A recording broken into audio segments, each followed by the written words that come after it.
Assalamualaikum warahmatullahi wabarakatuh. Bagaimana kabarnya pada pagi hari ini anak-anak? Semoga anak-anak semua dalam keadaan sehat walafiat dan selalu semangat dalam mengikuti pelajaran pada pagi hari ini. Baik anak-anak, sebelum kita memulai pelajaran pada pagi hari ini, mari kita membaca basmalah.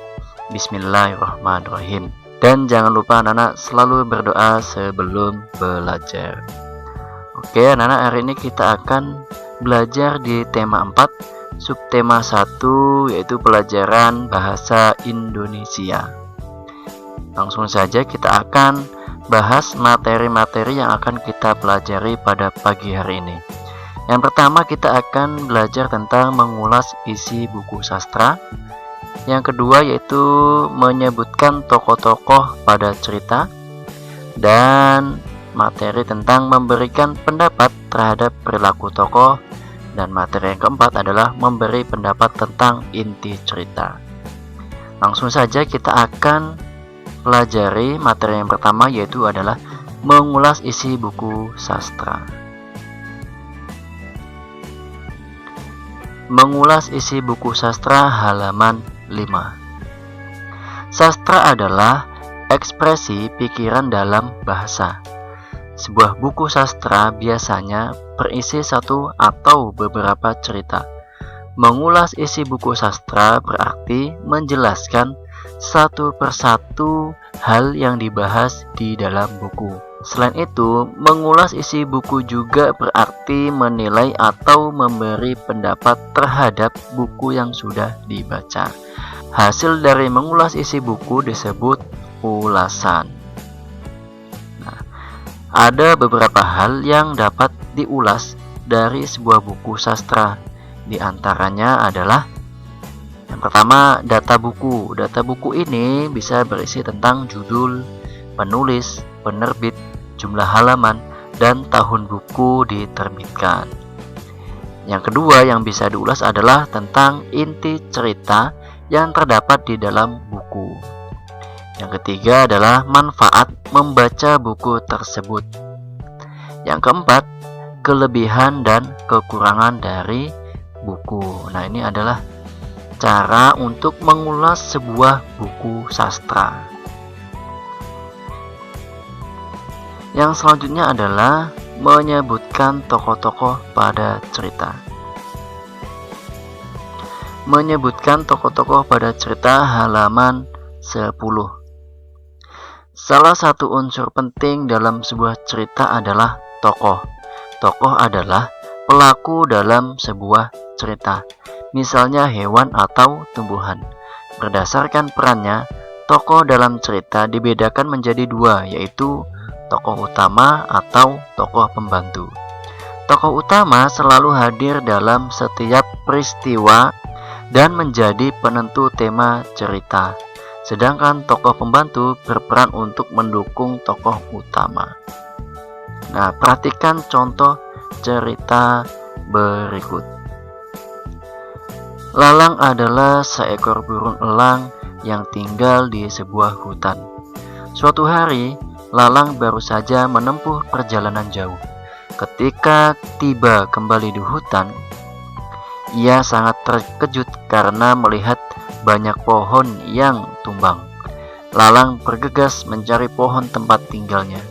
Ia pun bertanya kepada Loreng, si harimau, "Di mana pohon tempat tinggalku?" Loreng menjawab dengan sedih, "Banyak manusia datang ke hutan dan menebang pohon-pohon di hutan. Mereka menebang habis pohon-pohon yang ada di sini." Lalang sangat sedih karena kehilangan tempat tinggalnya. Nah, pada cerita tersebut, si Lalang adalah tokoh utamanya. Lalang hidup di dalam hutan dan memiliki pohon sebagai tempat tinggal. Lalang merasa sedih karena tempat tinggalnya ditebang oleh manusia. Adapun tokoh pembantu dalam cerita tersebut adalah Loreng atau si harimau. Ini adalah contoh cerita yang di dalamnya terdapat tokoh utama dan tokoh pembantu. Materi yang selanjutnya adalah memberikan pendapat terhadap perilaku tokoh. Memberikan pendapat terhadap perilaku tokoh halaman 12. Tokoh dalam cerita memiliki karakter yang berbeda-beda. Karakter tersebut membuat tokoh memiliki perilaku yang bermacam-macam. Misalnya perilaku mendukung tokoh utama atau bahkan menentang tokoh utama. Sebagai pembaca, kita dapat memberikan pendapat terhadap tokoh tersebut. Nah, untuk dapat memberikan pendapat terhadap perilaku tokoh, kita dapat melakukannya dengan cara berikut. Yang pertama adalah membaca dengan saksama jalannya cerita. Jadi kita harus tahu jalan cerita atau buku yang kita baca. Yang kedua, memperhatikan setiap perkataan dan perbuatan tokoh di dalam cerita. Yang ketiga adalah memperhatikan gambaran lingkungan kehidupan dari tokoh dalam cerita. Itu dia anak-anak cara untuk dapat memberikan pendapat terhadap perilaku tokoh. Oke. Materi selanjutnya adalah memberi pendapat tentang inti cerita. Memberi pendapat tentang inti cerita halaman 19 sampai 20. Kita dapat memberikan pendapat mengenai konflik yang terdapat dalam cerita dengan cara sebagai berikut. Yang pertama, bacalah cerita dengan cermat, termasuk dialog yang terjadi antar tokoh. Yang kedua, carilah suatu paragraf yang memuat sebuah masalah, pertentangan, atau perdebatan. Yang ketiga, carilah penyebab awal munculnya permasalahan atau konflik di dalam cerita tersebut. Yang keempat, carilah juga bagaimana permasalahan dalam cerita tersebut diselesaikan.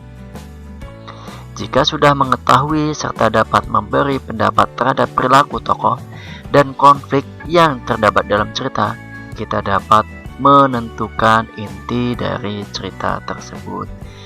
Nah, ini adalah cara bagaimana memberi pendapat tentang inti cerita yang kita baca. Nah, itu dia anak-anak pelajaran pada pagi hari ini.